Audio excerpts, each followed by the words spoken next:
ಕಾಲ ಬಂತು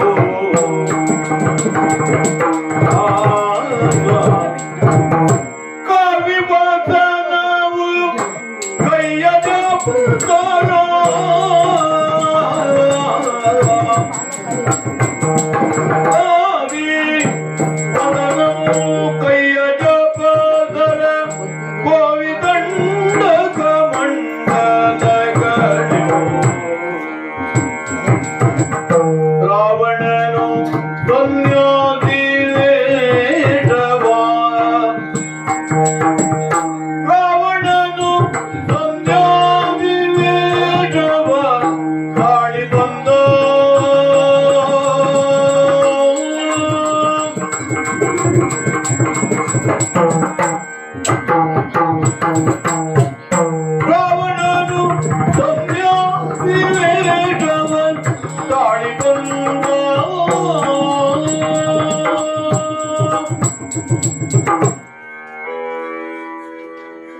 ನನ್ನ ಕಾರ್ಯ ಸಾಧನೆಗೋಸ್ಕರ ಯಾವೆಲ್ಲ ಸಿದ್ಧತೆಗಳನ್ನ ಮಾಡಬೇಕಿತ್ತೋ ಅದನ್ನೆಲ್ಲ ಮಾಡಿಕೊಂಡಿದ್ದೇನೆ.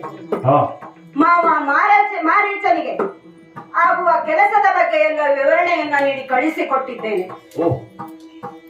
ಮಾವ ಮಾರೀಚ ಹೇಳಿದಂತೆ ವೇಷವನ್ನ ಬದಲಾಯಿಸಿಕೊಂಡು ಹೋಗಬೇಕು ಅಂತ ರಾಮ ಲಕ್ಷ್ಮಣರನ್ನ ಆಶ್ರಮದಿಂದ ಬೇರ್ಪಡಿಸುವಂತೆಯೂ ಹೇಳಿದ್ದೇನೆ.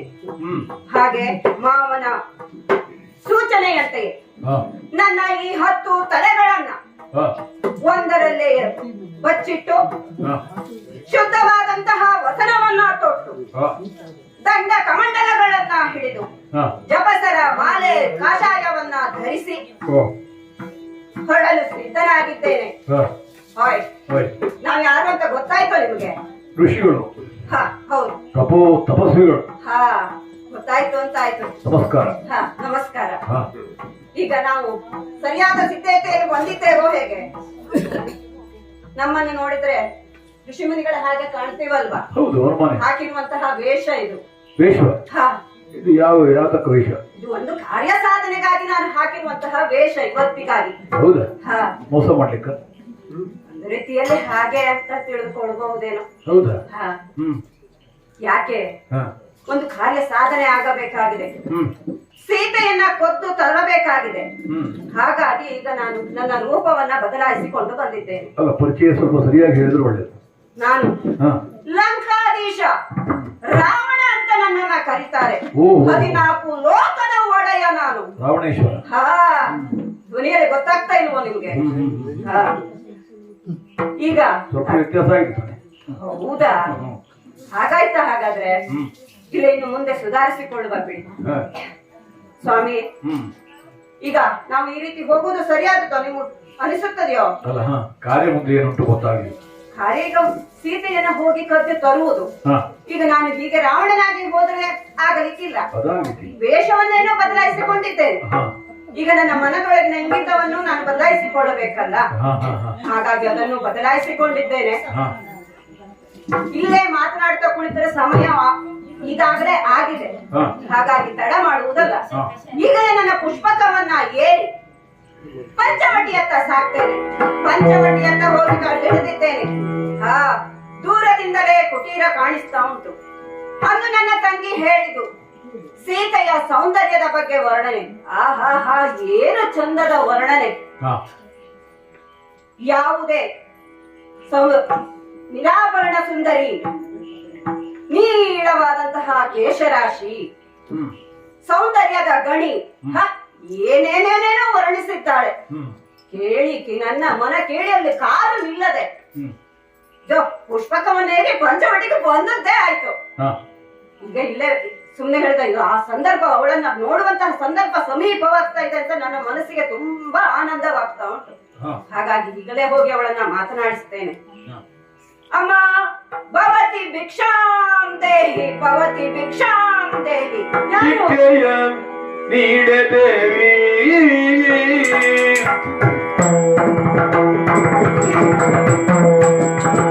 ಭಿಕ್ಷಾಂ ದೇಹಿ, ನೀಡೆ ದೇವಿ, ಸನ್ಯಾಸಿಗೆ ಭಿಕ್ಷೆಯ ನೀಡೆ ದೇವಿ.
ತಂದೆ ಕಾಣಮ್ಮ ಭಿಕ್ಷೆಯ ನೀಡೆ ದೇವಿ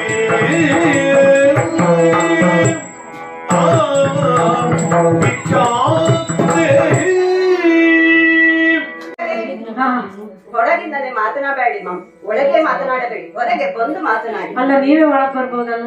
ಅಲ್ಲ ನಾವು ಬರುವ ಹಾಗಿಲ್ಲ, ನಾವು ಇಲ್ಲಿಂದಲೇ ಇರುವುದು, ನಾವು ಯಾರ ಮನೆಯ ಒಳಗೂ ಹೋಗುವವರಲ್ಲ. ಹಾಗಾಗಿ ನೀವೇ ಹೊರಗೆ ಬಂದು ಮಾತನಾಡಬೇಕು. ಸ್ವಾಮಿ ಈಗ ನಿಮ್ಮ ಚರಣ ಕಮಲಕ್ಕೆ ನಂಬಿಸಿಕೊಂಡಿದ್ದೇನೆ. ಶುಭವಾಗಲಿ ಅಮ್ಮ. ಇದೋ ದೇಶ ದೇಶಗಳನ್ನ ಸುತ್ತಿ ದಣಿದು ಬಂದಿದ್ದೇನೆ. ತುಂಬಾ ಹಸಿವೆಯಾಗಿದೆ. ದೂರದಲ್ಲಿ ನಿಮ್ಮ ಕುಟೀರವನ್ನ ಕಂಡು ಏನಾದರೂ ಸಿಗಬಹುದು ಅಂತ ಇಲ್ಲಿಯವರೆಗೆ ಬಂದೆ. ಅಮ್ಮ ಅಲ್ಲ, ನನ್ನದೊಂದು ಪ್ರಶ್ನೆ. ಈ ಪಂಚವಟಿ ನನಗೆ ತುಂಬಾ ಪರಿಚಿತವಾದಂತಹ ಪ್ರದೇಶ. ಓಹೋ, ಇದುವರೆಗೂ ನಾನು ನಿಮ್ಮನ್ನ ಇಲ್ಲಿ ಕಂಡದ್ದಿಲ್ಲ, ಕೇಳದ್ದಿಲ್ಲ. ನಾವಿಲ್ಲವಲ್ಲ ಅಲ್ವೋ? ಹಾಗೆ ಅಂದುಕೊಂಡೆ. ಯಾಕೆಂದ್ರೆ ನಾ ಇದುವರೆಗೂ ಕಾಣಲಿಲ್ವಲ್ಲ ನಿಮ್ಮನ್ನ. ಯಾವ ದೇಶದವರು, ಎಲ್ಲಿಂದ ಬಂದ್ರಿ, ಯಾಕೆ ಬಂದ್ರಿ, ನಿಮ್ಮ ಗಂಡ ಇಲ್ವ? ಅವರು ಇದ್ದಾರೆ? ಇಲ್ಲ ಇಲ್ಲ, ನಾನಿದ್ದೇನೆ. ಇಲ್ಲಿ ಯೋಚನೆ ಮಾಡ್ಬೇಡಿ. ನಿಮ್ಮ ಮೈದುನ ಮತ್ತೆ ಮನೆಯವರೆಲ್ಲ ಎಲ್ಲಿದ್ದಾರೆ? ಎಲ್ಲ ಇದ್ದಾರೆ. ಈಗಿಲ್ವ? ಯೋಚನೆ ಮಾಡ್ಬೇಡಿ. ಹಾಗಾದ್ರೆ ನಾನಿದ್ದೇನೆ. ಅಮ್ಮ ಅದೆಲ್ಲ ಇರ್ಲಿ ಬಿಡಿ. ನನಗೆ ತುಂಬಾ ಹಸಿವಾಗ್ತಾ ಉಂಟು. ಹೊಟ್ಟೆಗೆ ಹಿಟ್ಟಿಲ್ಲ. ತುಂಬಾ ಹಸಿದು ದಣಿದು ಬಂದಿದ್ದೇನೆ. ತುಂಬಾ ದಿನವಾಯ್ತು. ನನ್ನ ಹಸಿವೆಯನ್ನು ನೀಗಿಸುವುದು ಅಂತಾದ್ರೆ ಅದು ನೀವೇ ಸಾಧ್ಯ ಅಂತ ನನ್ನ ಒಳ ಮನಸ್ಸು ಹೇಳ್ತಾ. ಹಾಗಾಗಿ ಅಮ್ಮ ಇದು ಭವತಿ ಭಿಕ್ಷಾಂದೇಹಿ, ಭವತಿ ಭಿಕ್ಷಾ. ಲೇಸಾಯಿತು ಸ್ವಾಮಿ, ಲೇಸಾಯಿತಯ್ಯ ಸನ್ಯಾಸಿಯೇ ಚರಣಕ್ಕೆ, ಲೇಸಾಯಿತಯ್ಯ ಸನ್ಯಾಸಿಯೇ ಚರಣಕ್ಕೆ ಸಾವಿರ ಶರಣೆಂಬೆ ನಾನು, ಚರಣಕ್ಕೆ ಸಾವಿರ ಶರಣೆಂಬೆ ನಾನು. ಬೇಸರಟ್ಟಿತು ನಿಮ್ಮ ಪಾದದರ್ಶನದಿ,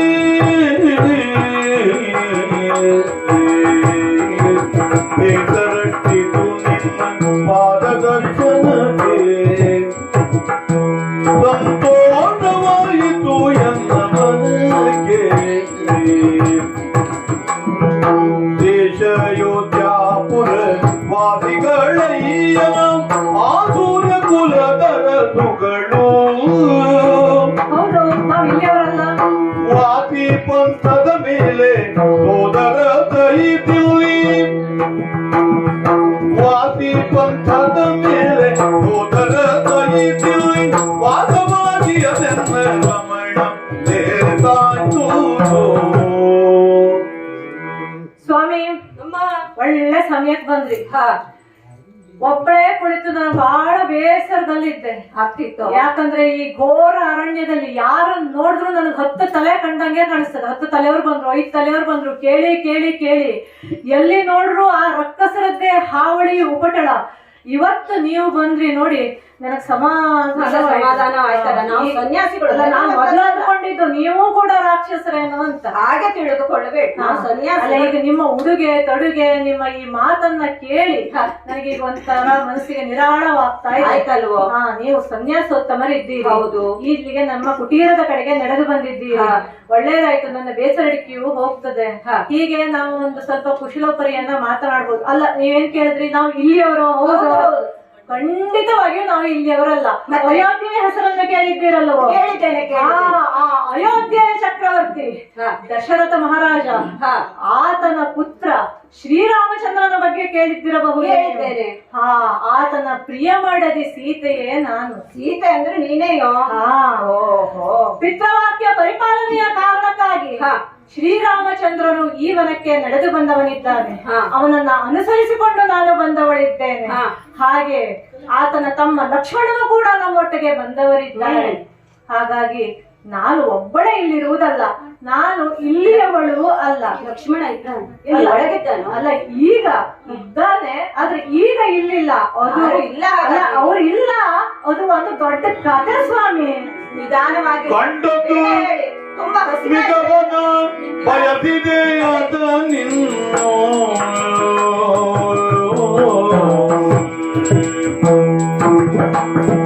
ಕಂಡೊಂದು ಮಿಗವನ ಬಯಸಿದೆ ಅದನಿನ್ನು ಒಟ್ಟು ತರಲು ರಾಮ ಮಿಗವ ಒಟ್ಟು ತರಲು ರಾಮ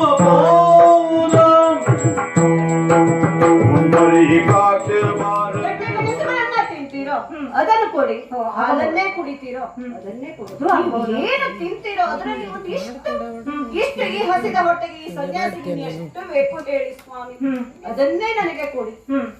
ಅದನ್ನು ಬಿಟ್ಟು ನೀವು ನಿಮ್ಮ ದೇಶದ ವಿಚಾರವನ್ನೆಲ್ಲ ಹೇಳ್ತಾ ಇದ್ದೀರಿ. ಅಮ್ಮ, ನೀವು ರಾಜ ಮನೆತನದವರು, ಹೌದು. ಅಲ್ಲಿ ನೀವು ಮೃಷ್ಟಾನ್ನ ಭೋಜನವನ್ನೇ ಮಾಡ್ತೀರಿ. ಯಾವಾಗ್ಲೂ ಹಸಿದು ಉಳಿದಿದ್ದು ಉಂಟೋ? ಎಲ್ಲೋ ಇದ್ರೂ ಒಂದು ದಿನವೋ ಅರ್ಧ ದಿನವೋ ಇರಬಹುದು.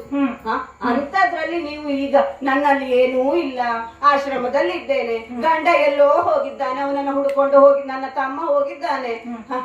ಎಂತಹ ನಮವಮ್ಮ ಇದು ನಿಮ್ಮದು. ಧರ್ಮದ ಮಾತುಗಳನ್ನ ಆಡ್ತಾ ಇದ್ದೀರಿ. ಧರ್ಮವುಳ್ಳವರು ನೀವು, ಧರ್ಮವೇನಿದು ತಪ್ಪಿಸಿಕೋದರೆ ವಂಶ ನಿರ್ಮೂಲವಾಗುವುದು ಕಾಣೆ.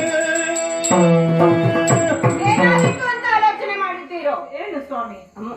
ಧರ್ಮದ ಬಗ್ಗೆ ಮಾತನಾಡ್ತಾ ಇದ್ದೀರಿ. ಸೂರ್ಯ ವಂಶ, ದಶರಥ, ರಾಮ, ಲಕ್ಷ್ಮಣ ಹೀಗೆಲ್ಲ ಮಾತನಾಡ್ತಾ ಇರುವಂತಹ ನೀವು ನಿಮ್ಮ ಧರ್ಮದಲ್ಲಿ ಏನೆಲ್ಲ ಆಗಿದೆ, ನಿಮ್ಮ ಹಿರಿಯರು ಏನೆಲ್ಲ ಮಾಡಿದ್ದಾರೆ ಅಂತ ತಿಳಿದುಕೊಂಡಿದ್ದರು. ಅಂತಹ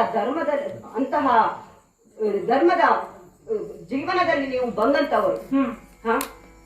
ಹಸಿದು ಬಂದಂತ ಕೇವಲ ಒಂದು ಸಣ್ಣ ಪಕ್ಷಿ ಹಸಿದು ಬಂತು ಅಂತ ಹೇಳಿ ತನ್ನ ತೊಡೆಯ ಮಾಂಸವನ್ನೇ ತೆಗೆದುಕೊಟ್ಟಂತಹ ಶಿಬಿ ಚಕ್ರವರ್ತಿಯ ಇರುವಂತಹ ಅಂಶ.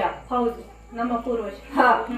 ಹಿಂದೆ ಯಜ್ಞ ಯಾಗಗಳನ್ನ ಮಾಡುವಾಗ ಎಲ್ಲವನ್ನ ಕಳೆದುಕೊಂಡು ಕುಬೇರನಿಂದ ಸಂಪತ್ತನ್ನ ಪಡೆದು ದ್ರವ್ಯವಾಗಿ ನೀಡಿ ನಮ್ಮಂತವರಿಗೆ ನೀಡಿದಂತಹ ರಘು ಮಹಾರಾಜ, ಇನ್ನು ಅನೇಕರು, ಇನ್ನು ಬೇಕಷ್ಟು ಉದಾಹರಣೆಗಳಿವೆ. ಅಂತಹ ಧರ್ಮದವರು ಉಳ್ಳ ಮನೆತನದಲ್ಲಿ ನೀವು ಬಂದವರು. ಹೀಗಿದ್ದು ಹಸಿದು ಬಂದವನಿಗೆ, ದೇಹಿ ಅಂತ ಬಂದವನಿಗೆ ನಾಸ್ತಿ ಅನ್ನೋದು ಎಷ್ಟರ ಮಟ್ಟಿಗೆ ಸರಿಯಾದದು? ಇಲ್ಲೊಂದು ಜಿಜ್ಞಾಸೆಯೊಂದು ಇದೆ. ಎಂತಹದು? ಶ್ರೀರಾಮಚಂದ್ರನು ಹೋಗುವಾಗ ಲಕ್ಷ್ಮಣನಲ್ಲಿ ನನ್ನನ್ನ ಅತ್ತಿಗೆಯನ್ನ ಕಾಯ್ದುಕೋ ಅಂತ ಹೇಳಿ ಹೋದವನಿದ್ದಾನೆ. ಹಾಗೆ ನಾನು ಲಕ್ಷ್ಮಣನನ್ನ ಅಣ್ಣನಿಗೆ ಏನೋ ಸಂಕಟ ಉಂಟಾಗಿದೆ ನೋಡಿ ಬಾ ಅನ್ನುವಾಗ ಲಕ್ಷ್ಮಣ ನನಗೆ ಈ 7 ಕೆರೆಯನ್ನ ಹಾಕಿ ಇದನ್ನು ದಾಟಬೇಡ ಯಾವ ಕಾಲಕ್ಕೂ ಅಮ್ಮ, ಇದು ದುಷ್ಟರ ಬೀಡು, ಆ ದುಷ್ಟರಿಂದ ನಿನಗೆ ಏನಾದರೂ ಆಪತ್ತು ಉಂಟಾಗಬಹುದು, ಹಾಗಾಗಿ ದಾಟಬೇಡ ಎಂದು ನನಗೆ ಹೇಳಿ ಹೋಗಿದ್ದಾನೆ ಪ್ರಭು. ಅಮ್ಮ, ಹಾಗಾಗಿ ಸ್ವಾಮಿ ಇದರ ಬಗ್ಗೆಯೂ ನನ್ನಲ್ಲಿ ನಿನಗೆ ಪರಿಹಾರ ಉಂಟು, ನನಗೂ ಎಲ್ಲದೂ ತಿಳಿದಿದ್ದುಂಟು. ನೀ ತಮ್ಮ ಲಕ್ಷ್ಮಣ ಗೆರೆ ಹಾಕಿದ್ದಾನೆ ಅಂತ ಅಲ್ವಾ ನೀನು ಹೇಳ್ತಾ ಇರುವುದು? ಹೌದು, ನಾವು ದಾಟಬಾರ್ದು, ಅಲ್ಲ ನೀವೇ ಒಳಗೆ ಬರ್ಬಹುದು. ನಾವು ಒಳ ಬರಬಹುದು ಸರಿ, ಆದ್ರೆ ನಾವು ಬರುವವರಲ್ಲ, ಅನ್ಯರ ಮನೆ ಪ್ರವೇಶ ನಾವು ಮಾಡುವವರಲ್ಲ. ಇದು ಒಳ್ಳೆ ಸಂದಿಗ್ಧ. ನೀವೇ ಹೊರಗೆ ಬಂದು ನನಗೆ ಭಿಕ್ಷೆಯನ್ನ ನೀಡಬೇಕು. ಅಮ್ಮ, ಇದು ಸುಮ್ಮನೆ ಹಾಕಿದ ಗೆರೆಯಲ್ಲ, ಇದಕ್ಕೆ ರೇಖಾ ವಂದನ ಅಂತ ಕರೀತಾರೆ. ನೀವಿರುವಂತಹ ಪ್ರದೇಶ ಎಂತಹುದು? ಪಂಚವಟಿಯಂತಹ ಕಾಡು. ಇಲ್ಲಿ ಕಾಡು ಪ್ರಾಣಿಗಳ ಹಾವಳಿ ಹೆಚ್ಚು, ದುಷ್ಟ ಶಕ್ತಿಗಳ ಉಂಟು, ರಕ್ಕಸರ ಕಾಟ ಹೆಚ್ಚು.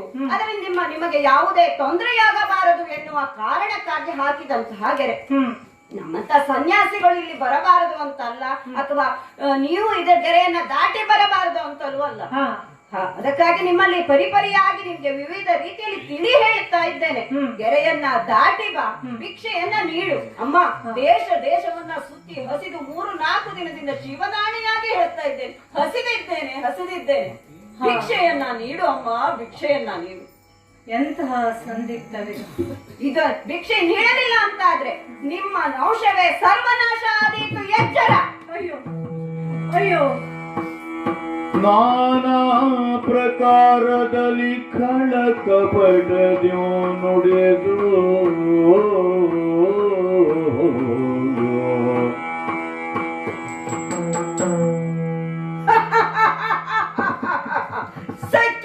ಸಿಕ್ಕಿದಳು ಬಳಿರೆ ಸುರನರ ಭುಜಂಗ ಭುವನದಲ್ಲನ ದಶವದನ ಅಂದು ನನ್ನ ಚುರುಪನ ಕಾಳ ಕರ್ಣ ನಾಶಚ್ಛೇದನ ರಾಘವ ಲೇಸಾಯ್ತಯ್ಯ, ಲೇಸಾಯ್ತು. ಹೇಳಿದ್ದರು ಕೆಲವರು ಸಿಕ್ಕುವವಳಲ್ಲ ಅಂತ. ಮಾವ ಮಾರೀಚ ಹೇಳಿದ್ದ ಸಿಕ್ಕರು ದಕ್ಕುವವಳಲ್ಲ ಸೀತೆ ಎನ್ನುವ ಹಾಗೆ. ಈಗ ಸಿಕ್ಕಿದ್ದಾಳೆ, ದಕ್ಕಿಸುವ ಕೊಳ್ಳುವ ಮಾತು ಆಮೇಲೆ ನೋಡಿಕೊಳ್ತೇನೆ. ಮಂಡದರಿಯು ಹೇಳಿದ್ದಾಳೆ ಲಂಕೆಗೆ ತರಕೂಡದು ಎನ್ನುವ ಹಾಗೆ. ಈಗ ಸಮಯವಾಯ್ತು, ಇಲ್ಲೇ ನಿಂತು ಮಾತನಾಡ್ತಾ ಕುಳಿತರೆ ಸಮಯವಾಗ್ತದೆ. ಹಾಗಾಗಿ ಇವಳನ್ನ ಹೊತ್ತೊಯ್ದು ಪುಷ್ಪಕದಲ್ಲಿ ಹಾಕಿ ಲಂಕೆಯತ್ತ ಸಾಕ್ತೇನಂತೆ. ಅಯ್ಯೋ ವೇಳೆಯಳಿ ಮೊರೆ ಇಟ್ಟಳಾದೀತೆ, ಹೆಣ್ಣು ಜನ್ಮವೇ ಸಾಕು.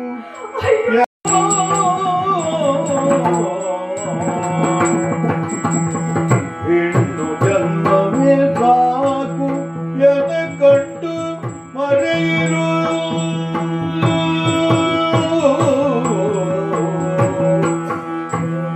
ಹೆಣ್ಣು ಜನ್ಮವೇ ಸಾಕು, ಹೆಣ್ಣು ಜನ್ಮವೇ ಸಾಕು ಎನ ಕಂಡು ಮರೆಯುವ ರಾಮ ರಾಮ.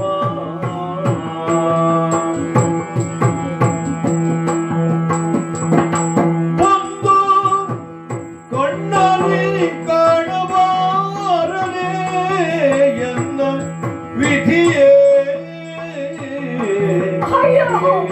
ರಾಮ ರಾಮ ರಾಮ ರಾಮ. ಜನಕರಾಯಗೆ ಮಗಳಾಗಿ ಜನಿಸಿದೆ,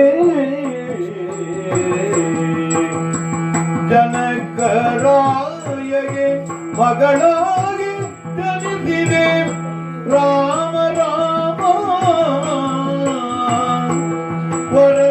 ವನಜಾತಿ ಭೂಮಿ ದೇವಿಗೆ ಮಗಳಾಗಿಯೇ ರಾಮ ರಾಮ. ಒಡವಿಯಾಡುವೆನೆಂದು ದೃಢವಾಗಿ ನಂಬಿದೆ,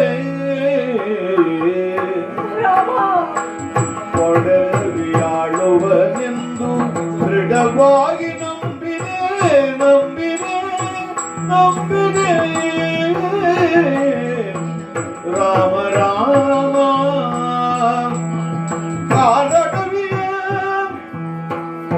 ಗತಿಯಂದು ಬರದನಂ ಭುಜ ಭವ, ಕಾರಡವಿಯ ಗತಿಯಂದು ಬರದನಂ ಭುಜ ಭವ. ರಾಮ ರಾಮ ರಾಮ.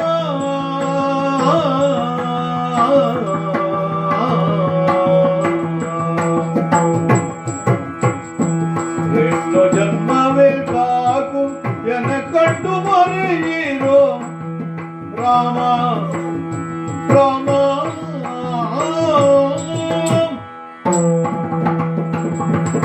ರಾಮ ರಾಮ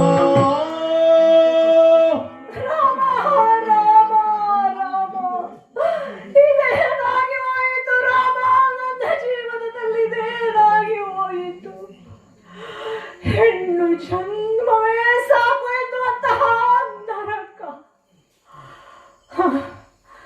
ಜನಕನಿಗೆ ಮಗಳಾಗಿ ಜನಿಸಿದ ನಾನು ಇಷ್ಟು ಮತಿಹೀನಳಾಗಿ ಹೋಗಿಬಿಟ್ಟೆ.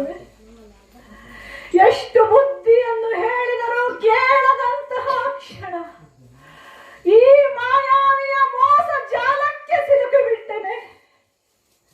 ತೊಟ್ಟಂತಹ ಕಾವಿ, ಹಿಡಿದಂತಹ ಕಮಂಡಲ, ಧರಿಸಿದಂತಹ ಜಪಸರ ಇವೆಲ್ಲವೂ ಸುಳ್ಳಾಗಿ ಹೋಯಿತಲ್ಲ ಸ್ವಾಮಿ. ರಾಮ ರಾಮ. ಅಂದು ಚಂದ್ರಮತಿಗೂ ಇದೇ ರೀತಿಯಾದಂತಹ ಸಂಕಟವು ಒದಗಿ ಬಂದಿತ್ತಲ್ಲ. ಹೆಣ್ಣಾದವಳಿಗೆ ಈ ರೀತಿಯಾದಂತಹ ಸಂಕಟವನ್ನ ಅನುಭವಿಸಲೇಬೇಕು ಎನ್ನುವಂತಹ ನಿಯಮವೇನಾದರೂ ವಿಧಿಲಿಖಿತವೇ ಸ್ವಾಮಿ, ವಿಧಿಲಿಖಿತವೇ.